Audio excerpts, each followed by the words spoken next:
You think today's cartoons get people riled up? Please.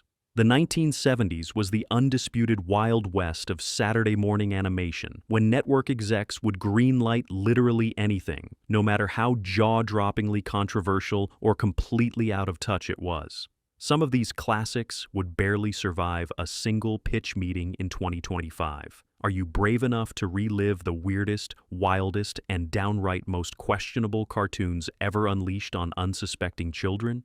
Buckle up, because some of these are going to make you ask, who thought this was okay? Fat Albert and the Cosby Kids. All right, let's rip the Band-Aid off right away. If you want a time capsule of what you could get away with on TV in the 1970s, look no further than Fat Albert and the Cosby Kids. On the surface, it was supposed to be progressive, a cartoon about a group of inner-city black kids facing real-life problems, delivered with Bill Cosby's signature moral lessons. Sounds wholesome, right? Well, take a closer look, and it's a festival of problematic choices that would have a network's legal team breaking out in hives today. First, the character names alone, Fat Albert, Dumb Donald, Weird Harold, Mushmouth, are straight up a masterclass in yikes. Imagine pitching a show today where the lead is literally called Fat, with friends defined by their weirdness, speech impediments, or lack of intelligence. HR would call security before you finished your sentence. The show tried to cover real topics, poverty, racism, child abuse, and more, but sometimes in ways that seem, at best, tone-deaf and at worst, borderline offensive. It's a blend of after-school special sincerity and slapstick that could give you whiplash. And then there's the elephant in the room,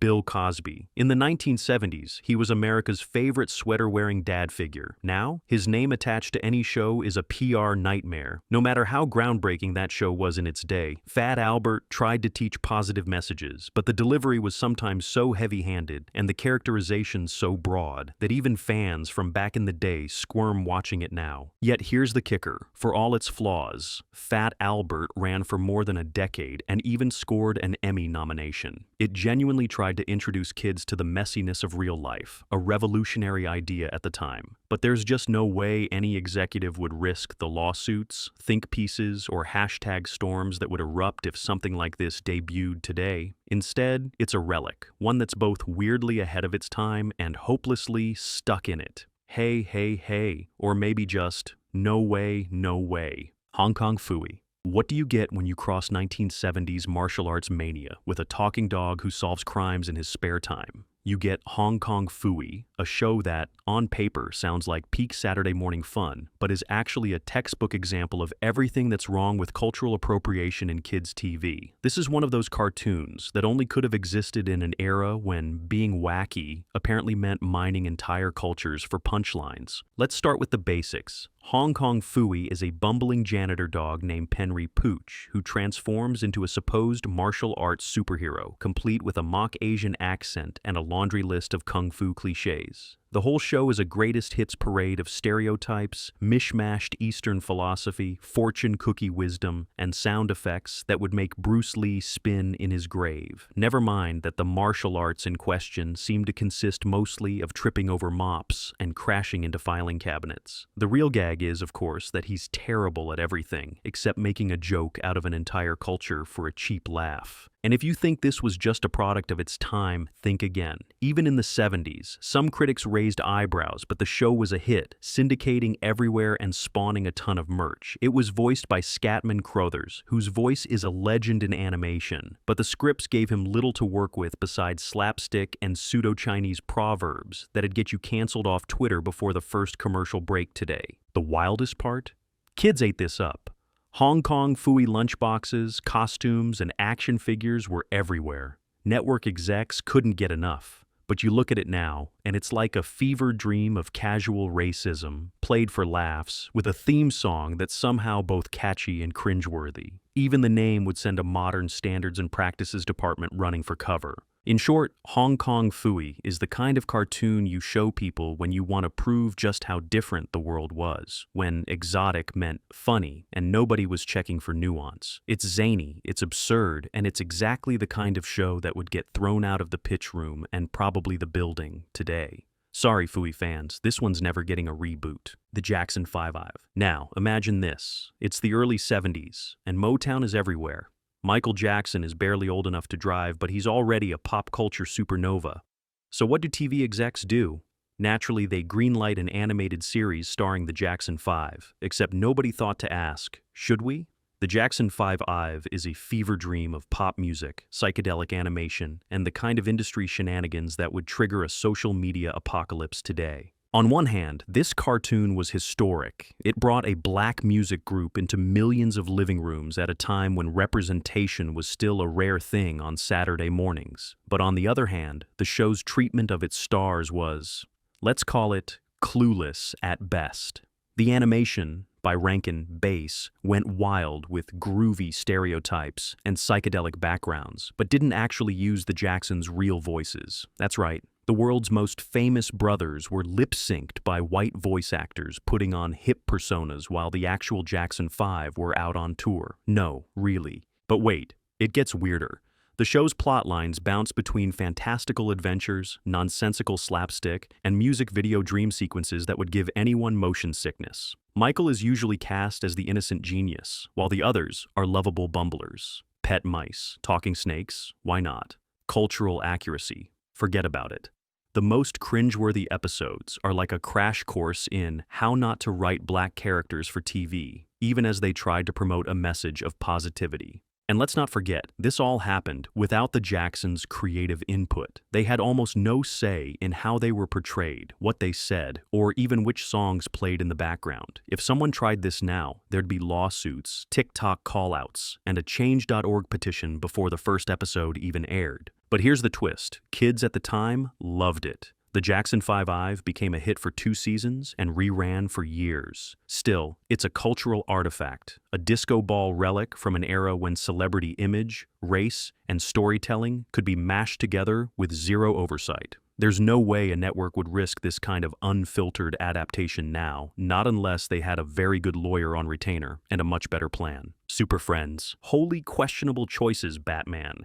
If you ever wondered what happens when you throw every superhero DC owns into a blender, then pour in a gallon of 1970s cheese, you get Super Friends. This cartoon is pure nostalgia for millions, but beneath the capes and catchphrases, it's also a goldmine of accidental controversy, ham-fisted messaging, and diversity that aged about as well as an open carton of milk. Let's start with the good. It introduced an entire generation to Superman, Batman, Wonder Woman, and the rest of the Justice League. Superheroes saving the day? Classic. But then things get real, strange. To add diversity, Hanna-Barbera invented new heroes, like Apache Chief, Black Vulcan, Samurai, and El Dorado. If that sounds progressive, wait till you see the execution. Each ethnic hero was a walking, talking stereotype. Apache Chief grows big by saying, Inyuk Chuk. Just why, Samurai spouts fortune cookie proverbs, and El Dorado's main superpower seems to be an accent. The show tried to tackle everything from environmentalism to crime, but usually with all the subtlety of a sledgehammer.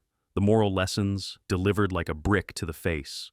Aquaman was the butt of every joke, Batman dispensed dad wisdom, and the villains had schemes so bizarre you almost rooted for them out of sympathy. There's even a Wonder Twins spin-off, Zan and Jaina, whose powers make you wonder if the writers were just trolling everyone by that point. What makes Super Friends a non-starter today isn't just the stereotypes or the awkward lessons. It's the tone deafness of it all. Even as it tried to do good, it couldn't help but flatten whole cultures into caricatures. Imagine the internet's reaction if someone pitched a Native American superhero whose main move is to say magic words and grow tall. Yeah, good luck with that. Yet, despite all the cringe, Super Friends ran for over a decade, spinning off endless reboots and memes. It's iconic, no doubt, but if you screened it for a focus group today, you'd have people walking out, not just for the stereotypes, but for the accidental comedy of it all. Super Friends is both a celebration and a cautionary tale, a reminder that good intentions can still go wildly off the rails. Wonder Twins activate damage control. The Harlem Globetrotters. Here's a question. What's more 1970s than a cartoon about a basketball team that can't lose and can't stop breaking into song? The Harlem Globetrotters animated series is what happens when someone at Hanna-Barbera decided kids needed sports, slapstick, and as many musical numbers as possible, all at once. On the surface, it's just goofy fun. But dig an inch deeper and you'll hit a minefield of outdated portrayals and cringe-inducing stereotypes. First, props where they're due. The real Globetrotters were trailblazers, mixing comedy and athleticism while challenging racial barriers. But the cartoon, well, let's just say subtlety was not its strong suit. The animated Globetrotters are a team of happy-go-lucky black athletes, always ready with a trick shot or a cheesy joke, zipping from one misadventure to another. They're accompanied by a talking dog named Dribbles, because of course. And the villains are less menacing and more Scooby-Doo with a head injury. But here's the kicker. The show leans so hard into comic relief mode that every character becomes a stereotype. The strong but silent type, the motor mouth, the wise elder who spouts catchphrases straight out of a stand-up routine from 1952. The dialogue is a masterclass in tone deafness, and the music is a non-stop parade of Motown-like jingles and groovy background numbers that sound suspiciously like a tax write-off. The episodes are a fever dream of globetrotting, pun intended. One week they're solving mysteries in Paris, the next they're playing basketball on the moon.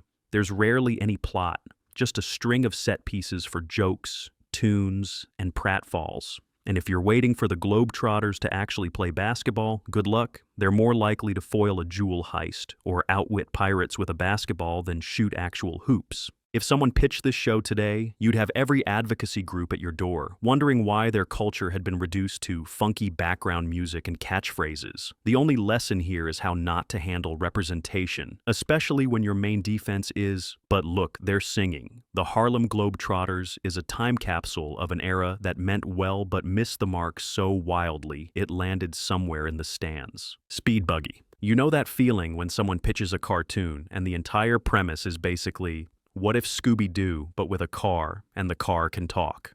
Welcome to Speed Buggy, the show that proved in the 70s network execs would literally slap eyeballs and a smile on anything with wheels and call it a day. But beneath the vroom vroom and groovy mystery-solving hijinks, there's a whole trunk full of issues that would never make it off the starting line today. Let's break it down. Speed Buggy centers on three teens, Mark, Debbie, and Tinker, who travel the world solving mysteries with their sentient, stuttering orange dune buggy. And when I say stuttering, I mean it. Speedy's whole personality is wrapped up in a comedic speech impediment, which is played for laughs in every single episode. If that's not problematic enough, the show has a nasty habit of falling back on every cultural cliché in the book. The gang bounces from one exotic locale to the next, each time encountering wildly stereotyped natives, accents that make you squint, and comic misunderstandings that are less funny and more yikes. Did they really just say that? The writing?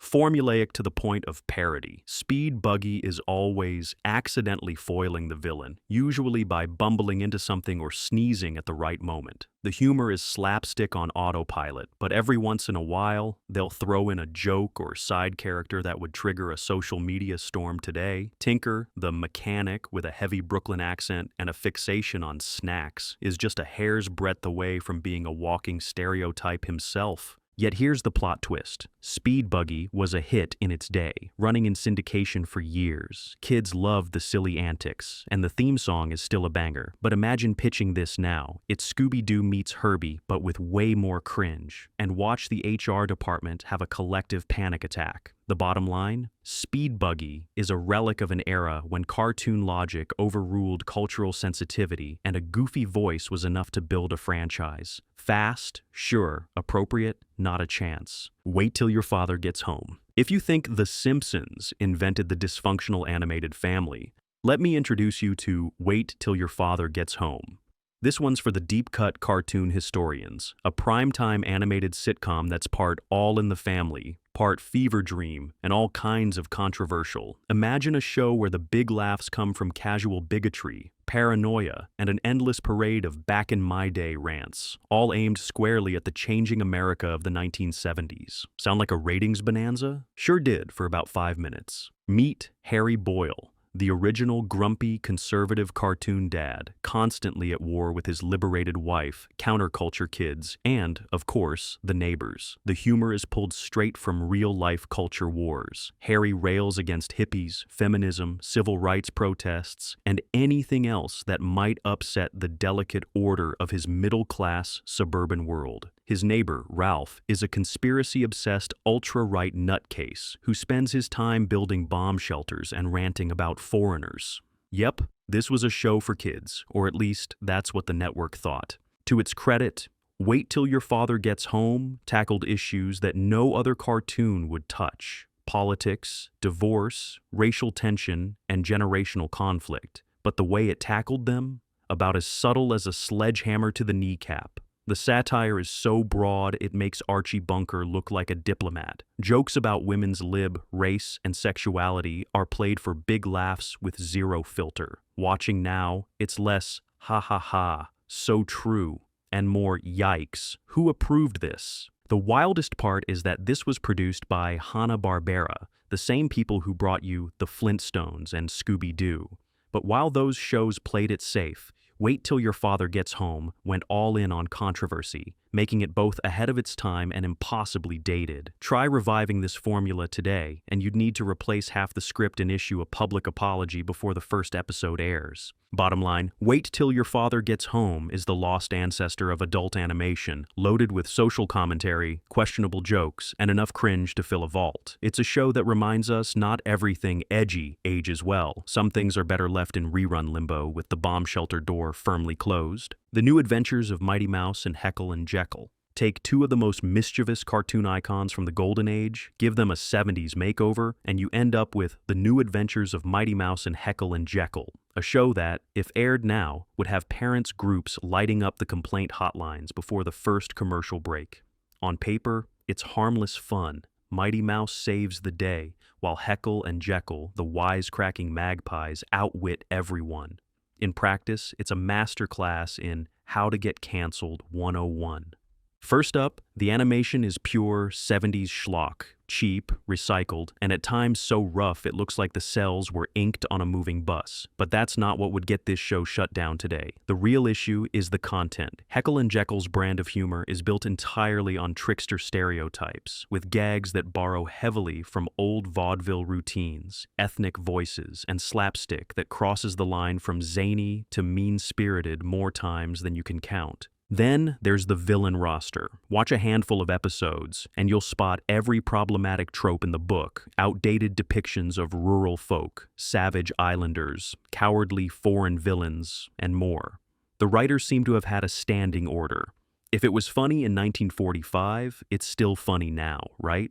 Wrong. Even by 70s standards, it was already creaky, but no one was policing stereotypes in Saturday morning animation. Mighty Mouse, meanwhile, plays the straight hero, but he's often fighting foes who are clear stand-ins for real-world ethnic or national stereotypes. No one seems bothered. The jokes are relentless, and the pacing is manic, just the way kids liked it, even if parents were blissfully unaware of what their kids were soaking up. And let's not even get started on the improvements made for the era: more slapstick, zanier violence, and a willingness to double down on running gags that just wouldn't pass today's standards. If this reboot dropped now, social media would explode before the second episode. The New Adventures of Mighty Mouse and Heckle and Jackekal is a time capsule of what happened when nostalgia, cost-cutting, and who cares collided. It's entertaining in that can you believe this was on TV way, but it's also a reminder. Some throwbacks are better left in the vault. The Addams Family, 1973 animated series. You'd think the Addams Family would be controversy-proof. They're weird, they're kooky, they're altogether, well, you know the song. But the 1973 animated version, it's a cartoon so bizarre and so loaded with what were they thinking moments. It's practically a case study in how not to adapt a cult classic for kids, especially by today's standards. For starters, this wasn't the gothic, darkly witty Addams Family everyone remembers from the live-action series or the movies. No, this was a Saturday morning sugar rush where the Addamses pile into a haunted RV and drive cross-country solving spooky mysteries like a ghoulish Scooby-Doo knockoff. Morticia trades in her dry sarcasm for motherly platitudes, Gomez turns into a slapstick goofball, and Wednesday and Pugsley are reduced to typical kooky kids, with nary a macabre observation in sight.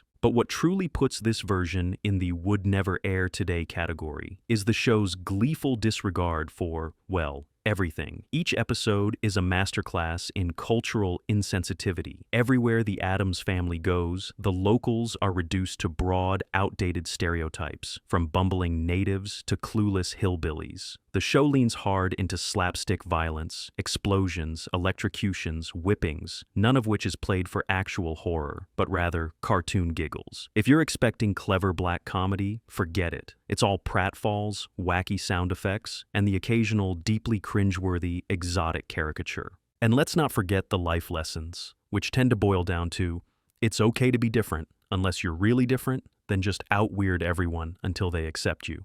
Not exactly the nuanced message you'd expect today. The wildest part? Despite the zany writing and wobbly animation, the show lasted a full season and is now a cult favorite for all the wrong reasons. Modern audiences would rip it apart for its dated humor, shallow writing, and tone-deaf portrayals, but back then, it was just another Saturday morning. Today, the Addams family is still thriving, but the 1973 version, locked away in the crypt, and probably for the best. Baggy Pants and the Nitwits. If you've never heard of Baggy Pants and the Nitwits, congratulations, your childhood was spared a weekly trip to the cartoon Twilight Zone. This fever dream of a show aired in 1977, and it's basically what happens when someone mashes together silent film nostalgia, vaudeville gags, and absolutely zero sense of restraint. The setup is as weird as it gets. Half the show follows Baggy Pants, a silent Chaplin-esque cat who wanders around getting into slapstick disasters. The other half? It's the Nitwits, a pair of geriatric superheroes. Tyrone voiced by vaudeville legend Art A. Johnson and his wife Gladys, who attempt to fight crime, fail spectacularly, and usually cause more chaos than the actual villains. Sounds harmless enough, right? Wrong. The humor is straight up bonkers and deeply rooted in stereotypes that haven't aged well. Tyrone's superhero persona is a bumbling old man in long underwear. His wife is a shrill nag, and nearly every criminal or side character is an offensive caricature ripped straight from early 20th century slapstick. The writers gleefully mix in ageism, sexist jokes, and sight gags that would have parents calling the network in a panic today.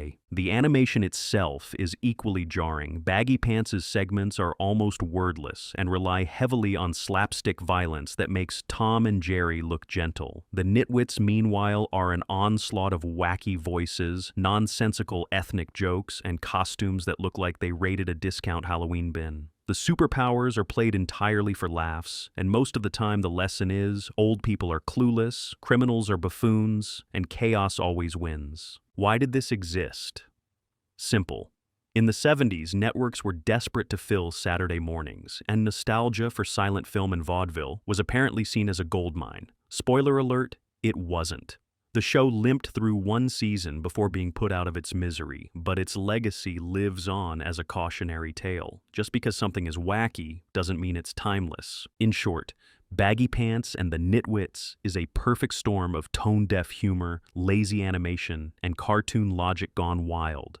Try running it today, and you'd be trending on X for all the wrong reasons. Inch-high private eye. If you ever wondered how desperate Saturday morning cartoons got for new ideas in the 70s, let me introduce you to Inch-high private eye, the show that answers the question, what if Inspector Gadget was tiny, had a weird voice, and nobody cared about subtlety? On the surface, it's another wacky detective spoof. But dig a little deeper and you'll find enough dated tropes and questionable gags to keep every network standards lawyer busy for months. Our hero, Inch High, is literally 1 inch tall thanks to a mad scientist uncle, because why not? He works for the Finkerton Detective Agency, subtle, right? And solves crimes with the help of his daughter Lori, her hulking boyfriend Gator, and a dog named Braveheart. Sounds family-friendly enough, but the writing is a time capsule of 70s attitudes about gender, age, and authority. Let's start with the obvious.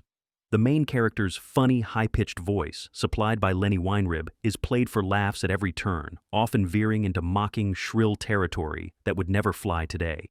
Gator is the stereotypical dumb jock, while Lori's entire personality seems to be supportive daughter. She's smart, but only ever as a sidekick. And the villains? Don't get me started. They're a rotating cast of ethnic caricatures, mad scientists, and comic relief criminals, each played with as much subtlety as a clown car pileup. The The stories themselves are formulaic, filled with comedic misunderstandings and slapstick, but the real controversy comes from how blithely the show recycles old-school jokes about the other. Anyone who isn't the main white, middle-class American cast is fair game for a lazy punchline. The Finkerton boss is a screaming, red-faced Scrooge stereotype, and the police are either incompetent or absent entirely. Inch High, Private Eye only lasted one season, but it's the kind of show you revisit just to marvel at how much got past censors back in the day. Watching it now, it's a crash course in what's changed and what absolutely had to. As a piece of cartoon history, it's fascinating. As a blueprint for what to never ever do again, pure gold. Josie and the Pussycats in Outer Space. You know a franchise is running on fumes when the only logical next step is to launch the cast into orbit. That's exactly what happened with Josie and the Pussycats in Outer Space, a show that takes three groovy, mini-skirted musicians and their bumbling pals, sticks them on a spaceship, and sends them rocketing through a galaxy of jaw-dropping stereotypes, accidental racism, and enough cultural oops moments to make even the most nostalgia-blinded fan wince. The setup: Josie, Valerie, Melody, Alan, Alexander, Alexandra, and the cat Sebastian accidentally get blasted into space. Each episode drops them on a new alien planet, except the aliens are almost always thinly veiled caricatures of Earth cultures, complete with exaggerated costumes, phony accents, and customs that feel like the writers were working off a list of cliches. If you thought the original Josie series was a product of its time, the space spin-off is a masterclass in how did this ever get approved. The weirdest part?